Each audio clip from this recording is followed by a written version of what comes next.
Everyone. आज हम लोग द रोड नोट टेकन जो कि रॉबर्ट फोस्ट की लिखी हुई बहुत फेमस पोयम है उसके मोस्ट इम्पोर्टेंट एमसीक्यूज देखने वाले हैं। और आज मैं आप लोगों को 25 क्वेश्चंस करवाऊंगी। उसके बाद में हम नेक्स्ट पार्ट में 25 क्वेश्चंस और करेंगे। ओके, हम लोग फर्स्ट पार्ट को स्टार्ट करें उससे पहले मैं आप लोगों को याद दिला देती हूँ कि अगर आप लोगों ने अभी तक चैनल को सब्सक्राइब नहीं किया है तो प्लीज़ चैनल को सब्सक्राइब कर लीजिएगा ताकि आप लोगों को ऐसे वीडियोस टाइम से मिलते रहें। चलिए तो हम लोग शुरू करते हैं हमारा एमसीक्यूज़ वाला पार्ट। और ये अप्रोक्स 50 एमसीक्यूज़ रहने वाले हैं। तो आज हम लोग फर्स्ट पार्ट में देखेंगे 25 क्वेश्चंस और नेक्स्ट बचे हुए हम सेकेंड वाले पार्ट में देखेंगे। तो क्वेश्चन नंबर फर्स्ट है हमारा, what is the poem primarily about. ये पोयम किसके बारे में बताई है, इसमें किसको प्राथमिकता दी गई है। तो इसमें बताया है making choices and their consequences. चलिए फिर नेक्स्ट क्वेश्चन है हमारा question number second, where does the poet find himself at the beginning. Starting में जो पोइट है वो अपने आप को कहाँ दिखा रहे हैं। तो वो अपने आप को इन अ येलो वुड, मतलब कि एक पीला जंगल है। और पीला जंगल नहीं होता है, जंगल में जो पेड़ हैं उस पे जो लीव्स होती हैं वो येलो कलर की हो चुकी हैं, इसीलिए उस पूरे जंगल को येलो वुड कहा गया है। चलिए फिर नेक्स्ट क्वेश्चन है हमारा question number third, why was the poet sorry. Poet sorry क्यों बोल रहे हैं। तो वो इसलिए सॉरी बोल रहे हैं, he could not travel both roads. वो दोनों रोड्स पर नहीं चल सकते हैं, उन्हें एक ही रोड पर चलना पड़ेगा क्योंकि वो अकेले इंसान हैं। चलिए फिर नेक्स्ट क्वेश्चन है क्वेश्चन नंबर फोर्थ हमारा, what do the two roads symbolise.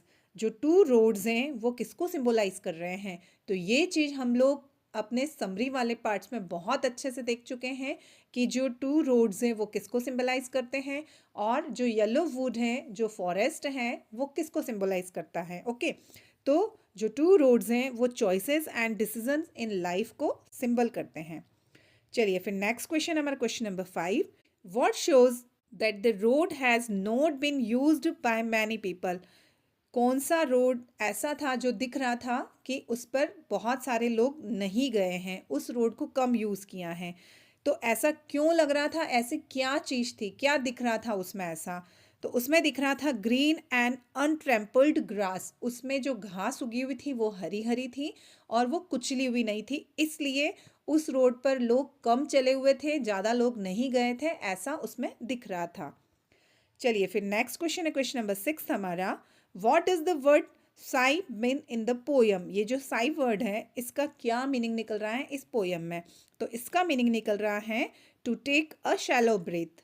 फिर नेक्स्ट क्वेश्चन है क्वेश्चन नंबर 7 हमारा, what is the rhyme scheme of the last stanza. Last stanza के राइमिंग स्कीम क्या है। तो इसमें फर्स्ट हो चाहे लास्ट हो, 4 स्टेंजाज हैं, चारों स्टेंजाज में 5 लाइन है और उन 5 लाइन की जो राइम स्कीम है वो है ए बी ए बी। ये मैंने आप लोगों को समरी वाले पार्ट में भी करवाया है। चलिए फिर नेक्स्ट क्वेश्चन है क्वेश्चन नंबर 8 हमारा, Y could the poet not travel both road. जो पोइट हैं वो दोनों रोड्स पर क्यों नहीं चल सकता है। तो इसका आंसर होगा हमारा, he could choose only one. क्योंकि वो एक ही रोड को चूज़ कर सकते हैं, क्योंकि वो अकेले इंसान हैं, वो दोनों रोड पर नहीं जा सकते हैं। चलिए नेक्स्ट क्वेश्चन है क्वेश्चन नंबर 9 हमारा, what made all the difference in the poets life. कवि की लाइफ में क्या डिफरेंस आया जब उन्होंने जो रास्ता उनको चुनना था वो चुन लिया और उस पर वो निकल गए। तो क्या चेंजेस आए, क्या डिफरेंस आया। Choosing a less travelled road, उन्होंने कौन सा रास्ता चुना था। उन्होंने ऐसा रास्ता चुना था उन्होंने जिस पर लोग बहुत कम जाते हैं। तो इस वजह से उनकी लाइफ में डिफरेंस हो गया, उनकी लाइफ आगे जाकर बिल्कुल बदल गई। चलिए नेक्स्ट क्वेश्चन है क्वेश्चन नंबर 10 हमारा, what does the yellow would represent. जो येलो वुड है वो किसको रिप्रेजेंट कर रहे हैं। जो येलो वुड है वो किसको रिप्रेजेंट कर रहे हैं। तो वो ऑटम सीजन को रिप्रेजेंट कर रहे हैं। क्यों, क्योंकि उनकी जो पत्तियां हैं वो येलो कलर की हो गई हैं और वो किस वजह से हुई, क्योंकि उस समय ऑटम सीजन चल रहा था। चलिए नेक्स्ट क्वेश्चन हमारा question number 11, which road did the poet take. कौन सा रोड ऐसा है जो पोइट लेते हैं। क्वेश्चन पूछने का तरीका अलग है। बहुत बार ऐसा होता है कि क्वेश्चन सेम हो जाते हैं, आंसर अलग अलग रहता है, और बहुत बार आंसर सेम रहते हैं तो क्वेश्चन को पूछने का तरीका अलग अलग हो जाता है। ओके, तो अभी हम ऊपर ये चीज़ देखकर आ चुके हैं, लेकिन फिर भी इस क्वेश्चंस को अलग तरीके से पूछा है तो उसको हम देख लेते हैं। कौन सा रास्ता कवि ने लिया था? तो वो लिया था लेस ट्रैवल्ड रोड वाला। चलिए नेक्स्ट क्वेश्चन है हमारा question number 12। What do the fallen leaves indicate? जो फॉलन लीव्स थी, जो गिरी हुई पत्तियां थी, वो किसको इंडिकेट कर रही थी? तो वो इंडिकेट कर रही थी अनट्रॉडन पाथ को, ऐसा रास्ता जिसको कि कुचला हुआ नहीं था। चलिए नेक्स्ट है क्वेश्चन नंबर 13 हमारा। Why did the poet choose the second road? जो सेकेंड रोड है उसको पोइट ने क्यों चूज किया? क्योंकि less travelled and appealing. Okay, देखिए फिर वही आ गया ना क्वेश्चन। क्वेश्चन सेम है, आंसर चेंज है। चलिए नेक्स्ट क्वेश्चन है हमारा question number 14। What expresses the poets dilemma? जो पोइट है वो अपनी क्या दुविधा बता रहे हैं? तो वो ये दुविधा बता रहे हैं कि मैं एक ऐसा रास्ता चूज कर रहा हूँ जिसको कि बहुत कम यूज़ किया गया है, और उस रास्ते पर मैं नहीं जा सकता जिस पर बहुत सारे लोग गए हुए हैं। यही दुविधा इसमें दिखाई गई है।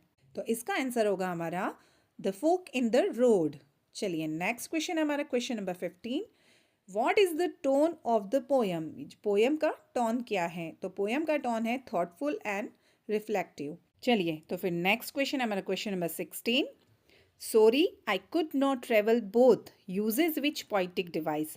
ये जो लाइन है इसमें कौन सा पोइटिक डिवाइस यूज हुआ है? तो इसमें यूज हुआ है आयरनी। इसमें आयरनी यूज हुआ है क्योंकि विरोधाभास है ना। कवि को पता नहीं है कि उन्हें कौन सा रास्ता चूज करना है। ओके, चलिए फिर नेक्स्ट क्वेश्चन है हमारा question number 17। What is the central idea of the poem? Poem का सेंट्रल आइडिया क्या है? तो पोयम का सेंट्रल आइडिया है मेकिंग चॉइसेस इम्पैक्ट लाइफ। जो हम रास्ता चुनते हैं लाइफ में, या जो हम डिसीजन लेते हैं, उसका हमारे ज़िंदगी पर बहुत प्रभाव पड़ता है। चलिए फिर नेक्स्ट क्वेश्चन है क्वेश्चन नंबर 18 हमारा।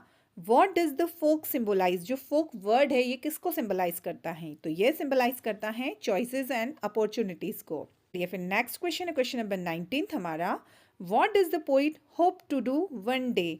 एक दिन ऐसा होगा, ऐसी आशा करते हैं कि कैसा होगा?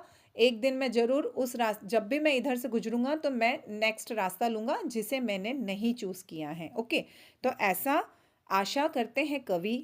Return and take the first road, वो इस यही आशा कर रहे थे कि मैं एक दिन इस रास्ते पर, जब भी इस मोड़ पर जब भी मैं आऊँगा, तब मैं जो मैंने रास्ता नहीं चुना है उस रास्ते से मैं गुजरूंगा, तब मैं उस रास्ते को देखूंगा। फिर नेक्स्ट क्वेश्चन है क्वेश्चन नंबर 20 हमारा। और मैं आपको याद दिला देती हूँ आगे क्वेश्चंस करवाने से पहले कि आप लोगों ने अगर चैनल को सब्सक्राइब नहीं किया है तो प्लीज़ चैनल को सब्सक्राइब कर लीजिएगा। और लास्ट में, वीडियो के लास्ट में मुझे ज़रूर बताइएगा कि आप लोगों को ये वीडियो का पार्ट कैसा लगा। ओके, चलिए तो क्वेश्चन नंबर 20 हमारा। What literary device is used in? कौन सा लिटरेरी डिवाइस या क्या लिटरेरी डिवाइस यूज्ड हुआ है? Roads divorced in a yellow would. ये जो लाइन है road divorced in a yellow would, इसमें क्या लिटरेरी डिवाइस यूज हुआ है? तो इसमें यूज हुआ है हमारा इमेजरी। ओके, इसमें कौन सा लिटरेरी डिवाइस यूज हुआ है? इसमें इमेजरी यूज हुआ है। फिर नेक्स्ट क्वेश्चन है हमारा question number 21। Why does the poet stand for a long time? बहुत समय तक पोइट वहां पर खड़े रहे। तो वो ऐसा क्यों कर रहे थे? वो क्यों खड़े हुए थे उन दोनों रास्तों के, जो जहाँ से स्टार्ट होते हैं ना, जो मोड़ होता है वहाँ पर खड़े हुए थे, जहाँ से दो रास्ते स्टार्ट हो रहे थे? तो वो इसलिए वहाँ पर खड़े थे क्योंकि थिंकिंग डीपली बिफोर डिसाइडिंग, वो डिसाइड कर रहे थे कि मुझे किस रास्ते पर जाना है, इस वजह से। चलिए फिर नेक्स्ट क्वेश्चन है क्वेश्चन नंबर 22 हमारा। Why does the poet doubt he should ever return? Poet को डाउट क्यों है ऐसा कि शायद मैं फिर यहाँ पर आऊँगा या कभी भविष्य में आया तो? ऐसा डाउट क्यों है? चॉइसेस आर फाइनल, क्योंकि उन्होंने एक रास्ते को चूज कर चुके थे। वो एक फाइनल जो रास्ता था वो चूज कर चुके थे, इसीलिए वो नेक्स्ट रास्ते के लिए डाउटफुल थे कि मैं अब अगली बार आऊँगा ना तब इसको देखूंगा। चलिए फिर नेक्स्ट क्वेश्चन है हमारा question number 23। What does as just as fair? ये जो लाइन है suggested about the first road, ये फर्स्ट रोड के लिए ऐसा क्यों सजेस्ट कर रही हैं या क्या सजेस्ट कर रही हैं? तो ये सजेस्ट कर रही हैं इक्वली अट्रैक्टिव। क्या सजेस्ट कर रही हैं? इक्वली अट्रैक्टिव, क्योंकि जो पहला रास्ता था वो भी सेम दूसरे रास्ते के जैसा ही था। और इसमें क्या यूज़ हुआ है, कौन सा पोइटिक डिवाइस इसमें यूज़ हुआ है, ये आप मुझे कमेंट बॉक्स में ज़रूर बताइएगा कमेंट करके कि इसमें कौन सा लिटरेरी डिवाइस यूज़ हुआ है। चलिए फिर नेक्स्ट क्वेश्चन है हमारा क्वेश्चन नंबर 24।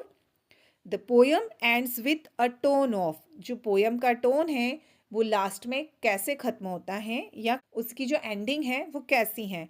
तो वो जो एंडिंग है वो है हमारी डाउटफुल और रिग्रेटफुल, मतलब डाउट और रिग्रेट दोनों है इसमें, क्योंकि लास्ट में कवि को डाउट है कि शायद मैं कभी यहाँ आऊँगा या नहीं आऊँगा, इसमें डाउट है, और रिग्रेट इस चीज़ का है कि मैं दूसरा रास्ता नहीं चुन सकता।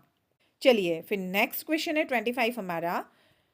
What does way Leeds on two way mean, ये जो लाइन है वे लीड्स ऑन टू वे, इसका क्या मतलब निकल रहा है, तो इसका मीनिंग निकल रहा है each choice leads to more decisions, एक चॉइस के ऊपर बहुत सारे डिसीजंस डिपेंड रहते हैं या फिर बहुत सारे डिसीजंस लीड करते हैं। एक कोई भी हम रास्ता चुनते हैं ना, तो उसके बाद जो हम डिसीजन लेते हैं ना वो उसी के ऊपर आधारित रहते हैं। ओके, चलिए तो हमारा फर्स्ट पार्ट यहीं फिनिश होता है। अब हम मिलेंगे इसके नेक्स्ट पार्ट में आप लोगों से। Okay, bye bye, thank you.